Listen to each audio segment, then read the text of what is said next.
तर तुम्ही बघू शकता कोरेगडची हालत सध्या खूप खराब आहे. पायाने वगैरे करून थोडं ढासळलं. थोडं याला म्हणजे रिस्टोर करायची गरज आहे. त्याच्या सरकारने थोडं लक्ष दिलं पाहिजे गड किल्ल्यांकडं. इथनं जरा पायऱ्या चांगलं आहे. आपल्या महाराष्ट्राची शान आहे.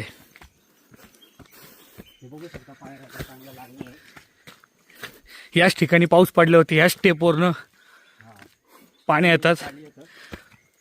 मग ह्या ठिकाणी सगळे आपले पावसाळी बेडकं दिसतात. इथं दिसतात.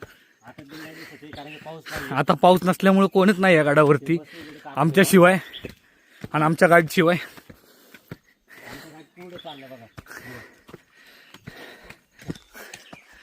आता स्टेप असल्यामुळं थोडा थकवा जाणवायला लागला आम्हाला. हा.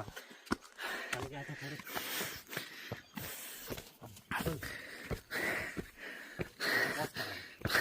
बघा मित्रांनो, आता आपण महाबळेश्वरमध्ये बघू शकता इथं वरती आपण इथं बघा तोफ ठेवलेली आहे.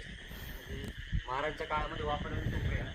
बघू शकता तोफ चालू बघा. म्हणजे आज मी जाणार नाही आतमध्ये, कारण की मी सकाळी बघू शकता या ठिकाणी एक तोफचा गोळा पण आहे. ते बघा हा एवढा मोठा असतो.